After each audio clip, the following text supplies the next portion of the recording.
And good evening, everybody, and welcome to the new Stirring the Pot. In Cleveland, the show must go on. Yes, Stirring the Pot with Lou Marconi and Johnny Cleveland is no more, as Lou has departed. Hope, Lou, you're doing well out there. And as I said, the show must go on, so we will be continuing Stirring the Pot with me, Johnny Cleveland, or John Suchian, your host here on the Fanatical Elves Network, part of Fans First Sports Network. We appreciate you tuning in tonight, watching us live right now on Facebook, YouTube, and the X. And you can listen to us later on Apple, Spotify, iHeartRadio, anywhere you listen to your shows, your podcasts, you can tune us in. We appreciate that. And a shout out to Hemisphere Coffee Roasters. They shake the hand of the farmer. Great coffee. Go buy their coffee, and you push back 15% of that back to us if you buy their coffee. If you go to our X page, there's a link there to Hemisphere Coffee Roasters. Amazing place up in Mechanicsburg, Ohio, to the northeast of us, northwest of Columbus area. So go check them out. Really great group of people there. Hemisphere Coffee Roasters. Okay, so we are stirring the pot, and it's 8:45 if you're paying attention. And yes, we're going to cover all sorts of things here. This is primarily a Cleveland Browns podcast, but this is Cleveland, and the show title is Stirring the Pot in Cleveland. And Stirring the Pot, we've got a lot of things going on. We are the center of the universe here in Cleveland.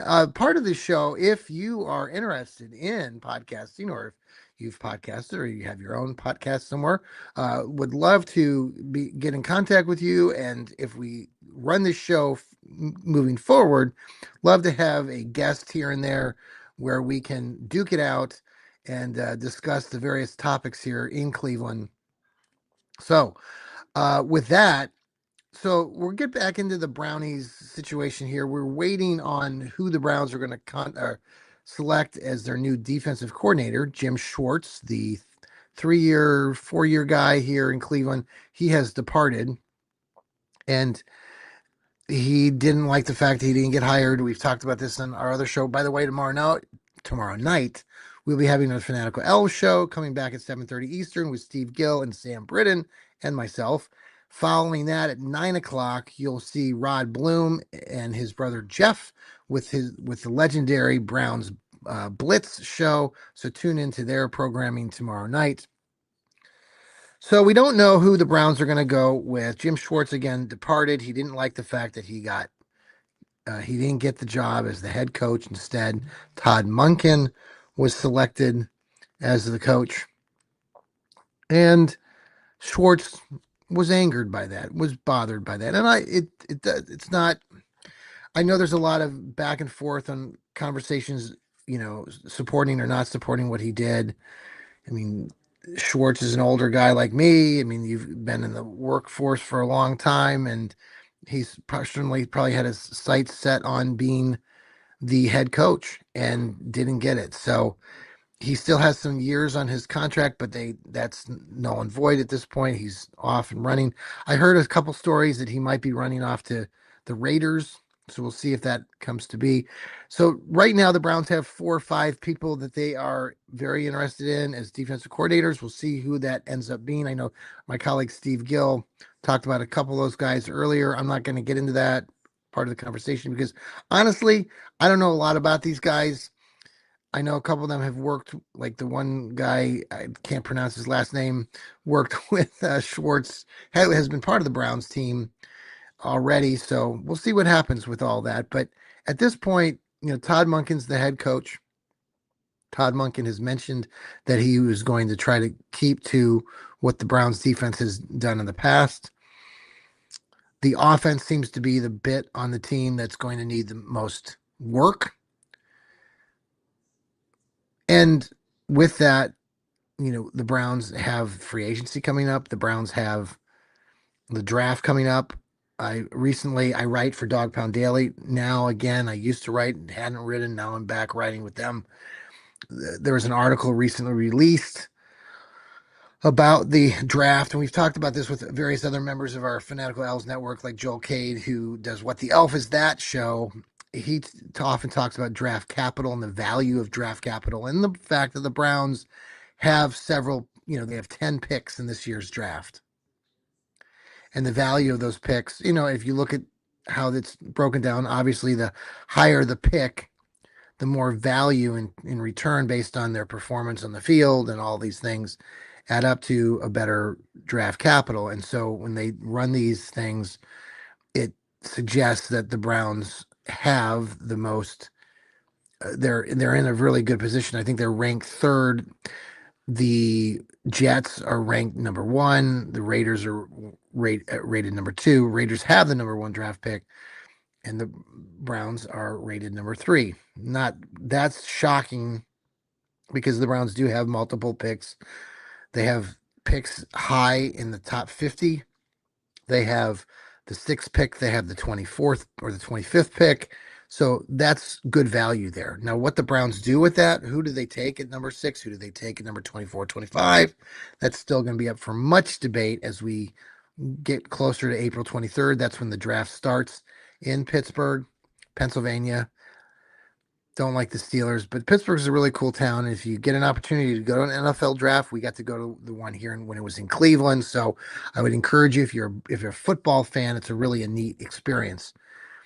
So we'll see what happens with these draft picks and with free agency. I know there's some conversation today locally about the Browns. Is Malik Willis, the kid that was drafted by Tennessee a while back. He's a free agent now, and so people are going back and forth talking about, well, would he be interested in this or coming to Cleveland? I know, like, even our beat writer Tony Grossi sometimes just says things that I don't know if he's just been in the business too long, but he's complaining about, he's saying that people are ignorant. In his post yesterday, if the idea that we can get somebody like a Malik Willis. Now counter that with Jack Duffy, who also writes about the Browns. He lives over in England, who follows contracts and money and all that, and he was basically suggesting that Tony's shouldn't have said what he said, because basically what we're going to offer, whatever high draft pick we get, is going to be much more than what you would get hit by somebody like Malik Willis. Anyway, we'll see what happens. Deshaun Watson, they were showing him today warming up. People are trying to throw that back out. Like, is Deshaun Watson going to play? No, I don't believe he's going to play. I know some of you out there believe that that's still a possibility. I'm not going to say 100% no. I know some people are saying, well, he's worth $230 million. You might as well see what you got. Well, we already know what we got. And the guy's been vacationing in France. And yeah, I know he put on a helmet and he looks like he was working out, but we got Shedeur Sanders, folks, right? And people have talked about this. I know Myles Garrett came out, talked about Shedeur, is going to get his shot. And, everyone's being very politically, proper right now and saying the right things. And listen, Shedeur was the last guy standing. So, and I do think that Todd Monken's going to certainly give Shedeur his time and his in this whole evaluation process. No, we're not going to know, and maybe he doesn't announce it. I know some people have said, well, they should just come out and say that Shedeur is the guy. So there's both ends of the spectrum right now. Just a lot of silliness going on. It's after the season, so we'll see. We'll pause for a quick commercial break here on the Fanatical Elves Network. This is Stirring the Pot in Cleveland. We'll be right back. Hey, thanks for joining us again here on the new, I don't know if it's improved, Stirring the Pot, because we do miss Lou Marconi. Lou was a great colleague and enjoyed doing the show with him, but Lou is off doing greater things with his network and his podcasting. So hope he's listening or tuning in and watching this. So as I run solo tonight. But like I said before, if you have an interest and this is just a general, just in general too. We are at the Fanatical Elves Network always looking for new talent. So if you have good talent, if you are a podcaster or want to be a podcaster and have always thought, hey, maybe this would be something that I'd like to try, give us a contact. Let us know. We are, by the way, verified now. We have the blue check mark at the Fanatical Elves Network. I know it's pretty spectacular. So we are true, and we are trying to grow our brand. Obviously, always, follow us here on the X, on Facebook, on YouTube. Our subscriptions are going up on YouTube. They're going up on TikTok. So thank you again for coming over and watching this on TikTok as well. Um, all right. So before I go back to Cleveland stuff, I know part of stirring the pot. There was a lot of stirring going on with the Super Bowl that just happened between Seattle and New England. Seattle prevailed. Congratulations to the new Seattle Seahawks daughter.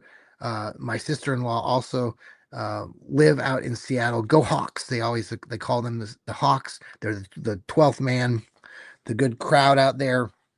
Got the win. I forgot that Seattle had won a previous championship. So that's their second Super Bowl that they've won now. So congratulations to the great city of Seattle and their football team. Been in Seattle many times, so glad to see that New England lost. Now New England's got a young team, and to be honest, after watching some of the post game material and Mike Vrabel, now the new head coach, and Mike Vrabel's from Ohio, went to Ohio State. He's a good coach. He really is. And you can see when you watch him and some of the things that they record about him, why he is well liked and well respected around the globe or by his coaches, by his players. There was some video of him congratulating, and I know other coaches do this, but there's videos showing him congratulating his players as they're coming into the locker room. And I just, I don't think there's a better example of how sincere this guy is. And I know a lot of people have said, well, we let him go. We should have kept him in Cleveland, but it just wasn't the right time. Things are about timing. So we'll see what happens with the Brownies in that respect. But anyway, with this game, the Super Bowl, it was, well received, big attendance, or big viewership. 130 million people or so watched the game, watched the halftime show that apparently some few million people decided to turn off because they wanted to watch some other sideshow. The only thing I will say about all this all American blah, this or that or whatever, it's the Super Bowl. If you decide that you want to turn off the Super Bowl to watch some other thing, how American is that? If we're talking about what's American and all this stuff, very interesting time, obviously, in the world today. So just watch the football game, watch the Super Bowl, watch the halftime. There's been dozens and hundreds, of all these performers over the years with the Super Bowl and the halftime shows. And yeah, I've been to Puerto Rico, folks. It's part of America. I'll just say that as well. So we'll leave it at that. So back to Cleveland, things that are stirring here, right? I just wanted to touch a couple things here. The Cavaliers right now, I was looking earlier at this. I didn't watch much of the first. I've been getting updates here, and they were running away with it earlier. Now I don't have an updated score, but the big news in Cleveland, if you haven't been paying attention, you've been taking a snooze under a rock. Well, the Cavs are up by 13 points right now, 101 to 87, and getting close to the end of the third quarter. Is it the Cavaliers traded for one James Harden, the bearded one, and he's been in the league for 17 years, veteran, all of this. So it's exciting. He's coming here. We obviously traded Darius Garland. Some of you, it's sad to see Darius Garland depart. He was with the team for 7 years, I believe. Kid drafted out of Vanderbilt, I believe, and just a good kid. And I think Cavalier fans who have followed this team for a long time know how much Darius Garland cared about being a Cavalier, and he cared about living here in Cleveland and helping the team and all this stuff. He's had a myriad of injuries and issues recently with his toe and all this other stuff. So it was a difficult thing, but the Cavs now have one of the best, biggest superstars in all of the NBA outside of LeBron and a few others. James Harden is one of the best. And he's been doing nothing but playing spectacular on offense and on defense. That win the other night against the Denver Nuggets, as they came back and won that game late. James Harden hit a late three and then played some good defense down the road. Donovan Mitchell hit a couple free throws to seal the win. Just good stuff. Just good stuff. And Cavs have their window. They have their opportunity. There could be the opportunity of LeBron coming back to this Cavalier team. There's a lot of people talking about that right now. Would not shock me one bit, especially the fact that we have Donovan Mitchell and James Harden. What a way to go out. Let's get win a championship this year. Let's win a championship next year. Boy, that would seal the deal. Wouldn't if LeBron came back to this team next year, in let's say the Cavs win the championship this year, they go ahead and win another championship next year. We can dream, right, folks here in Cleveland? We love to dream here. So yeah, it's good times, and I think we should sit back, enjoy it. I know, gosh, all of you Cavalier fans out there, I've been a big fan. So many of you though have been beating this team down and saying, "Oh my God, they're just not playing," and this and such a disappointment. They really were starting to put a string of wins together, and they were supporting one another and just playing so much better over the last month or two. It's a long, long season. The season starts in October and doesn't end until April or May, and then the playoffs, and you don't have the championship until the middle of June. So this is a ginormous season. So give these Cavaliers, listen, they're going to run out of gas here. The honeymoon will run out here with James Harden at some point, and they're going to have a couple struggles. They're not going to win every game.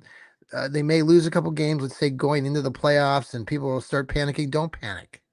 Just let it play out. And listen, if it doesn't work out, they don't win the championship this year, maybe LeBron comes back. Maybe LeBron comes back. So, they're up 108 to 89 at the end of the third. Way to go, Cavs. Doing well. My man Dean Wade, I know, who gets criticized ruthlessly by some of you people out there that do have no idea what you're talking about when it comes to basketball, has been out injured a little bit. And I know some of you complain about that, which is just dumb.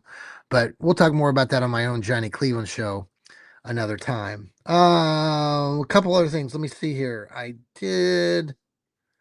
me double check here. Oh, one other note before we leave you tonight, and we're going to close out the show here. And I know this is non-Cleveland news, but one of my well, obviously many of us in Cleveland, we do not like the Pittsburgh Squealers, right? We all have established that. Pittsburgh, the city, fine. Pittsburgh, the football team, they suck. Joey Porter, who's one of my least favorite people. Remember when he tried to kill, Colt McCoy years ago. So the other creep on the Squealers team is Ben Roethlisberger, who was accused of a lot of crimes in his past that were shoved under the carpet when he was younger. Joey Porter came out recently on a podcast and talked about Ben Roethlisberger, basically he said that Ben Roethlisberger, quote, is a horrible human being, a horrible teammate. And he finished by saying he's a horrible human being, not a good human being. He said this on the show. And oh boy, that's just fantastic. I mean, we all have seen it. We've heard it behind closed doors. I mean, Big Ben was a jack of all trades. He was an ass.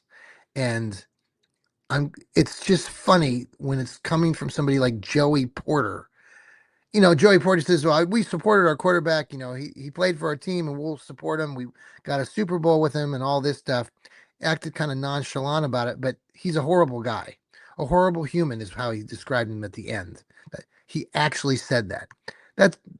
and I don't know Joey Porty that well, but just the way that he came across, and when you think about how you talk about other people, any of us talk about other people, the fact that this guy described his former teammate as a horrible human should say a lot about that human.